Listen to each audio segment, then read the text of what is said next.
Welcome to the new series of Speak Up, the television and social media platform for Freemasonry in New Zealand.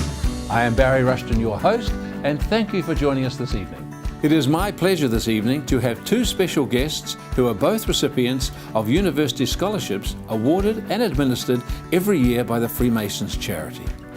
The first is George Stillwell, a young man studying for a PhD in biomechanics in Canterbury.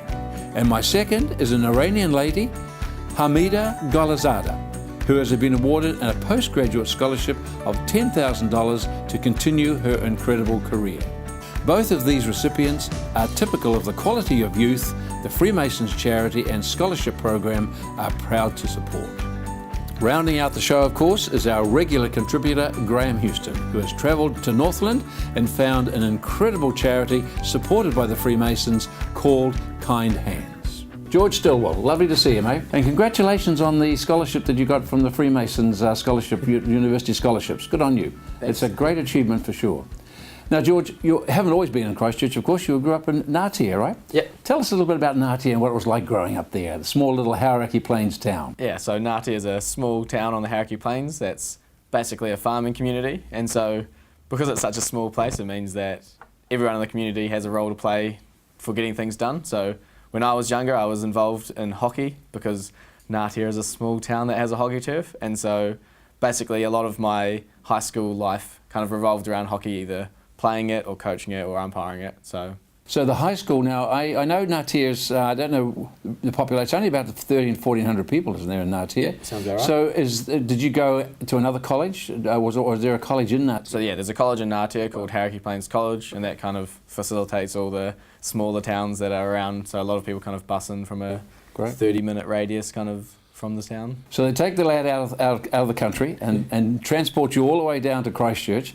Tell us a little bit about what are you trying to achieve with this PhD? What do you hope to get at the end apart from a lovely certificate? Yeah, so the PhD project basically looks at measuring the multi-directional arm strength of people with tetraplegia. So tetraplegia is an injury to the spinal cord in the neck, and so it means that you have limited to no arm function. So my study is kind of looking specifically from C5 to C7, which is an area where people were kind of on the cusp of being able to do things themselves. And so my research or the project looks at if we can have a better understanding and measure where and how people are strong, so what directions, then you can design things for them to use appropriately. So this for their everyday use in their own life, right? Yeah. To help them perhaps get on with life a little better and things like that.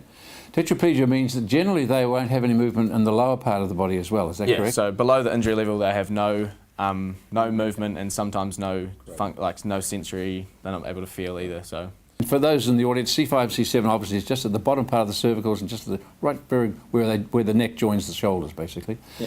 And so consequently, you feel this is exciting work, this PhD? I mean, are you getting into? Obviously, you're getting into it, right? Yeah. You enjoy it. Yeah. So it's quite interesting. So far, I've had about 11 people in to be tested. We basically have a custom test rig that we've designed for this study that has two handles where people can push on them, and we're able to measure what directions and the force that they're able to apply to the handle. And so, I don't know, it's been really interesting seeing the different injury levels and kind of how optimistic and positive people that have had such a devastating injury can be. So. Yeah. So once you get this study done and you get the PhD and you walk across the stage with a funny little hat and all this kind of carry on, do you see yourself heading overseas? Do you see, is there a portal for your talent eventually? Will you likely stay in this country and see if you can invent some things yourself? Is that where you see yourself? At this stage I'd say that my early career would still be in New Zealand to try and get established with how being an engineer is in New Zealand, but I think I wouldn't close off doors to saying that I wouldn't go overseas. It's kind of one of those ones where if an opportunity comes up, you take it as it comes and make the decision as it comes. Look, I know that to get a scholarship, it's not only from the Freemason Scholarship. Not only do you have to have academic, ability, which you obviously have, but you have to have a number of other factors, and it was, as we mentioned at the beginning of the program, with regards to working in the community and stuff like that. Yep. I know that your brother, I think it's your little brother, yep. Right? He falls into that sort of diagnosis category called the Williams syndrome, of which I'll get you to explain in a moment or two. But I know your love and appreciation of him and the love that your family have made you all active in the Williams Syndrome Association. Yep.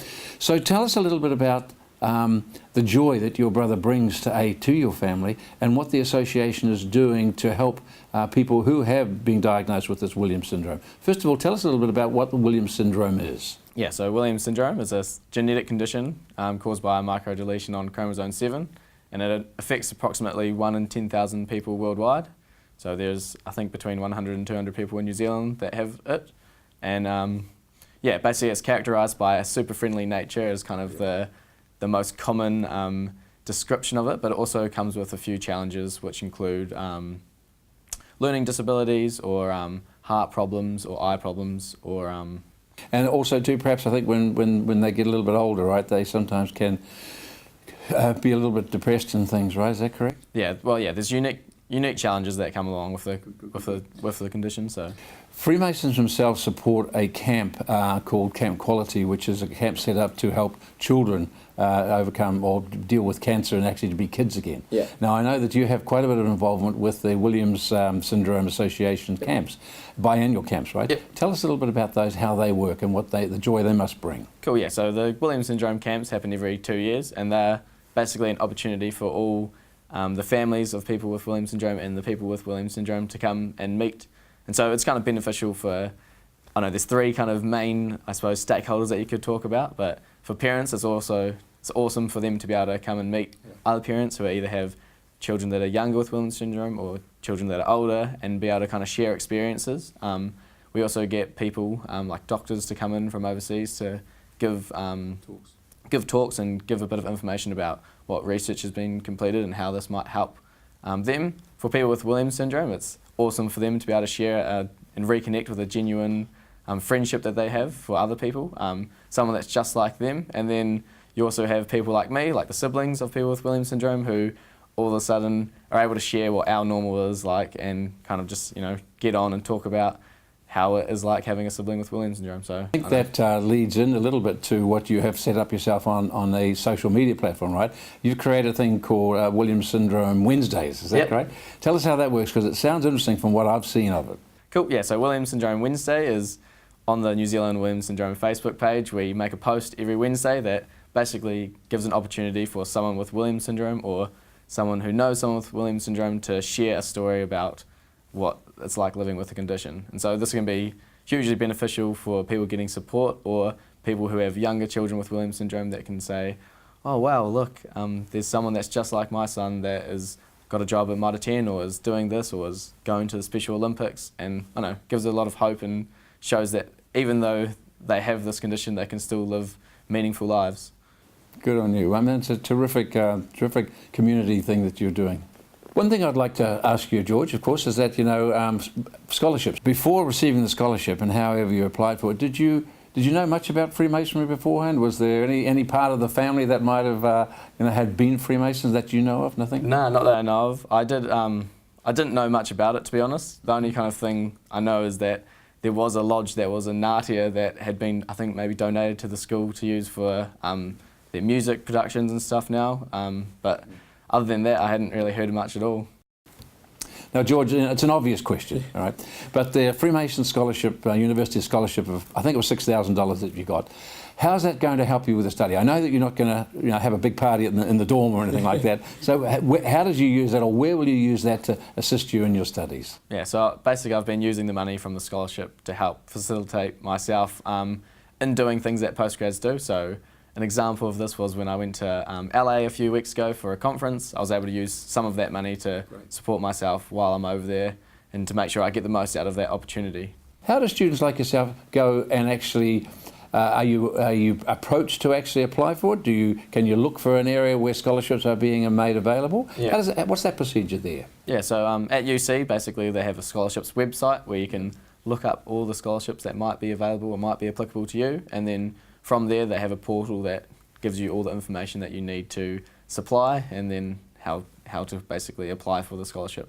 Without understanding the mechanism involved, but who gets one and who doesn't, the fact that you have got one, and which is wonderful, are there students in your classroom come up and say, hey, good on you, or gee, I wish I'd done the same, or, I think I'll do it next year? No jealousy, no problems like that? It's all good? No, so people in my class, I'm not actually sure how many postgrads applied for it. I don't know of any others in my office specifically, but there was definitely some earlier undergrad students, first and second years, that had kind of seen it in the newspaper and saw a picture of me and said, oh, George, what was this about? And so I was able to tell them about it and told them that if they think that'd be a good fit, that they should apply. Great. We applaud you, mate, for the intent of what you're doing with your PhD work in with regards to tetraplegic people, and the empathy and love that you're showing the community through your involvement with the Williams syndrome. That's fantastic. So it is a pleasure to have you here, my friend. Ladies and gentlemen, George Stillwell.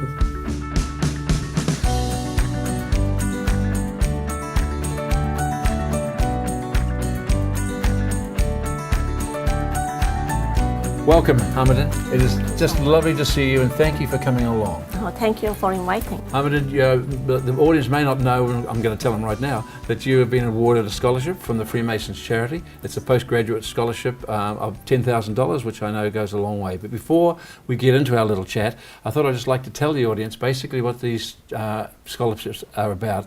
They don't just awarded just to anybody. People actually have to have a great academic record.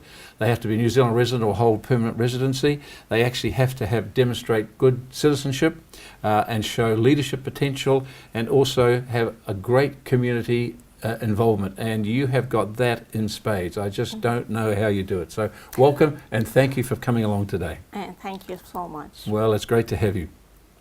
Before we get into some of the highlights of the things that you have done, and I know that you'll be a little bit too humble to tell them, but I'm going to tell the audience just why I think you're just a special person, just incredible. And you, in actual fact, you organised during the university times in Iran events, social events, and you used that money to help pay for 15 other students to get through school. Again, unbelievable. You studied environmental science in Iran, and also environmental pollution.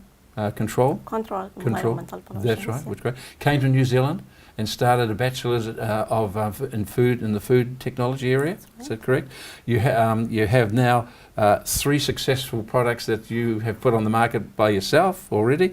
You're engaged in creating a pharmaceutical device that will help, like a nasal pack, that will help young people to prevent sort of bleeding in young people and help with their dispensing of the medications. And on top of that, you've been raising a child who's nearly 3, and your husband around as he is as well, and his parents.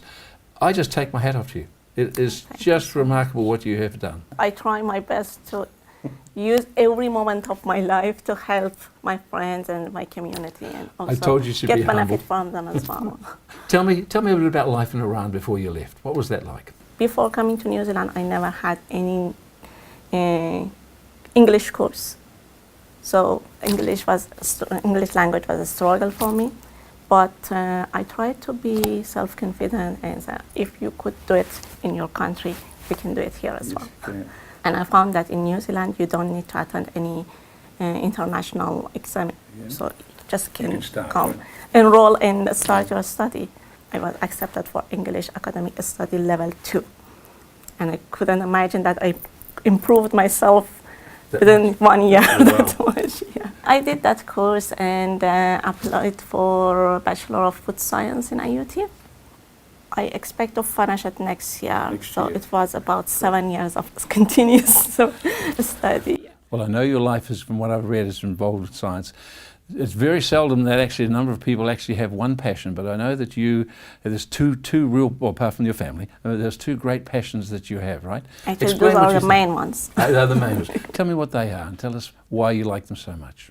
I look at everything as scientific perspective, and I believe that everything has a science behind it.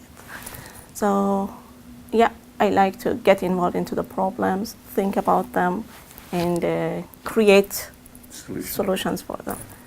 My second passion is creating a new product or developing and improving the current products. Wow.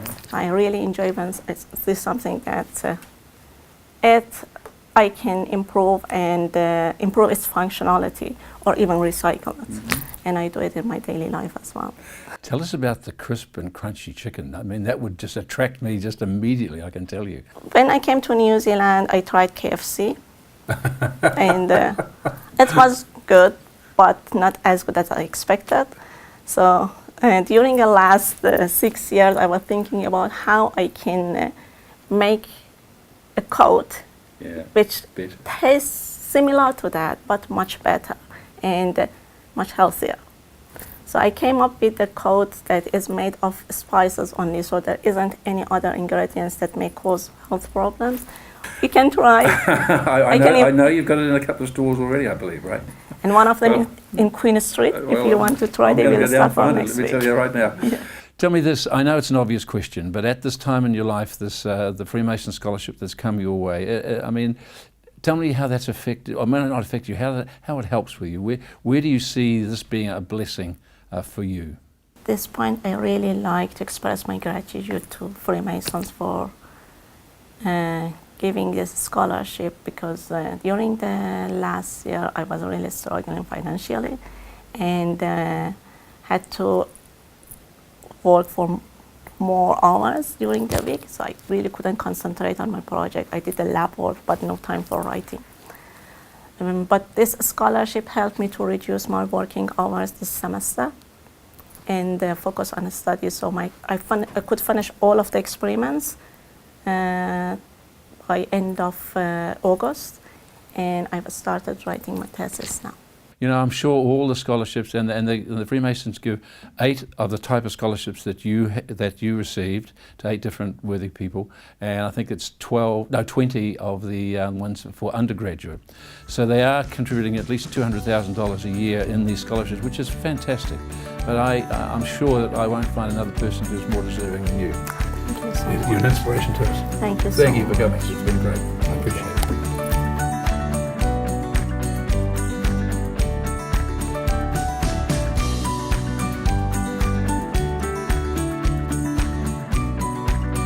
And rounding out the show, of course, this week is our regular contributor, Graham Houston. Instead of a famous Freemason, he's actually got a special project up in Northland that I know he's going to tell us about. Graham, it is great to see you this evening, mate. You're looking good as always. Thank you, Barry. Tell us all about it. Well, tonight I'm going to talk to you about a charity which has been undertaken by a Freemason district in New Zealand. But before telling you about that, I think it's probably worth noting that many of the charities, the large ones, are known about, but it's the small ones, the small charities happening within the districts throughout New Zealand that are making such a difference to the local communities. Supported by either a number of lodges or a number of people, right? That's right. And this particular one in Northland, called Kind Hands, is a charity which is making a lot of difference to the community and certain parts of the community in Northland. Kind Hands is a project and an initiative of a lady up there called Charlene Clements. Now, Charlene Clements has been a registered pediatric nurse for about 23 years. And during that time, she has seen and come across a number of parents who she will say are exhausted about with looking after fragile babies and children. And so a dream of hers and a passion of hers was to create this project called Kind Hands, which is to offer respite care for children and parents of fragile babies and children up to the age, well, basically from birth through to the age of 6 years. Is it for just a set period of time, or a couple of hours a day, or a week? How does that work? It can be both. It can be both for some local people, but then you see they take referrals throughout Northland, and they'll take referrals from Wellsford right through to the far top of the far north, and they'll take referrals from there as well. So some of those are referrals from the ACC, and they'll include children and babies that maybe are cerebral palsy, I've got palliative care conditions, heart conditions, and many others. And you can imagine, as a family man, that if you've got a child or a baby in that condition, it is full time, and you're 24 hours a day, 7 days a week, working with those children, and it just Takes gives its toll. them a bit of a break, because it does take its toll. So she has a team of people that she can call on? Yes, she has a team of people, and the cottage that she built opened in July last year, and that fulfilled a dream that Charlene did have. Now, the building is a purpose-built to hospital standard. Wow. Right down to it even has a Type 7 fire sprinklers throughout the building as well. All right. So it's right at hospital standards. She's done the job very well. Now, in order for it to open, fully operational, fully equipped, 5,000 came in from the Northland Freemasons, and that enabled them to buy such things as the towels and the sheets and all the rest of the linen, fold down beds, gravity chairs, medication, refrigerators to store it in, and it meant that in 28th of July last year, when it opened, it was fully operational. But the support hasn't just ended there from the Freemasons. They have continued to support. In March, I think this year, the playground was opened, and it was a playground designed with children with disability in mind as well, so that they could not only be there for a break, but they were learning at the same time as well as playing. Then a little later on, in May this year, together with assistance from the Freemasons charity, as well as the local Freemasons and the Freemason lodges, they bought 2 Nano Mountain buggies, which they added to the stock of equipment that the home has. And there are others. So it hasn't just been all giving them money, but there are other things too that often are not readily available, and you don't think about until suddenly the need is there. Yeah. And this is where the wives of Freemasons in Northland have come together. And there've been knitting groups, sewing groups, they've made beanies, they've made booties, they've made jerseys and cardigans, cot covers, all of the things that may be needed for someone going in there that may not have it. Yeah. And suddenly the Kind Hands has it on stock and has it ready for those people. From what I've read, it is a great charity, or a great thing to happen up there. And I believe the actual district grandmaster, a man called Kevin Birch, and another Freemason, a man called George Swanepoel, I think it was, they're on the trustee board, I believe, of it. Yes, right? well, every charity and every fundraiser needs an advocate, and they need an advocate that will really drive it and will really become a little passionate about the charity they're involved in. And Northland has that.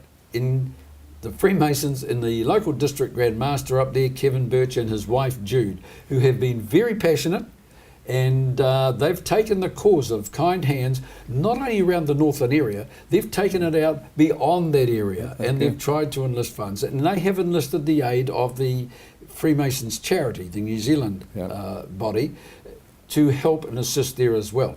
Now, to ensure that the people don't miss out, no one is left behind, they are bringing funds together through another trust that will make sure that those parents or children that may not have funding available to them or access to it, or, as we know, they've fallen through the cracks or they don't fit somebody's model, square box, that there is money there that can get them in, because Kind Hands does not want to let anybody down and leave anybody out. And this charity and Charlene have been instrumental in filling a gap in the Northland area. Wow. And providing a very valuable service both to the parents of children with fragile babies and children with some disabilities in that very early formative years when they are really sort of 24 hours a day, 7 days a week. And this is another example where the local Freemasons are getting behind and driving and influential in something so important within the community. And it's taken people like Charlene Clements to take the initiative. Great. Instead of talking about it, to get on and do something about it. And she's got on and done something about it and created Kind Hands, which is now fulfilling a great need in that Northland community. And I just think it's wonderful. We applaud them, don't we? We do. Applaud Now, them. there are a number of charities and a number of things like this happening around New Zealand, and I hope to bring some of these to the attention of people to say, you may be working quietly behind the scenes, but I want to tell people out there that you are doing a wonderful valued job. and recognised. Valued. You know, Graham, there's a thought that's come through that, you know, in the past, the Freemasons have always said, look, let's just do the charity work and let's not say too much about it, you know what I mean? But I think that's led down a wrong path from time to time, I would agree. Yes, and that's been a little bit of a problem for Freemasons in New Zealand. And talking about it now, hopefully we'll bring this out. The Freemasons, as I alluded to a little earlier, have tended to get on with the job and provide the charitable assistance and the benevolence rather than talk about it. And as you said, it's become a little bit of an era, a problem for us. But that's slowly changing. We are now starting to say and let people know what we're doing. And I think this is a sign of the times. We haven't been grandstanders and tell people, look at us, what's happening. But I think we're starting to let people know of our involvement in organisations like the Huntington's disease and the Parkinson's disease research and the chairs at the university and the support for the hospice and the likes. And we're starting to let that, not in a big way, but we're starting to make it known, because I think it's important people understand that with not just our charities, but with a lot of charities, many aspects of everyday life that we go through, we are affected by the generosity of people. You see, you and I both know that charity is part of the Freemason, is a part of it, but the tenets and principles are what we are really speaking up for. And it just happens that because we are speaking up, that Freemasonry itself is a wonderful organisation for men, it just naturally follows that the charity aspects happening will actually get a slightly more visual, awareness of it. I think it is. In my opinion, the charitable side and the benevolent side is actually the visible side of the tenets and principles that are involved in Freemasonry. And I do think that's one of the benefits of belonging to Freemasonry, is that you can translate those principles and tenets into charitable work. Everyday life. And everyday life, and it has a real 2019 meaning and feeling. Great choice again, Graham, as always. Nice seeing you, mate. Thank you, Barry. We'll see you again next week. Thank you. Thank you. Well, that's our show for this week. Don't forget, if you'd like to know more about Freemasonry, and you won't find it in the Dan Brown's book, but you will by going to the Grand Lodge website, which is freemasonsnz.org. In the meantime, if you've been thinking, planning, or asking questions about joining Freemasonry, we have a website for this very purpose. It's simply welcometofreemasonry.co.nz. We hold a regular dinner experience where you can meet other Freemasons before making a decision to join. So once again, thanks for joining us. See you next week.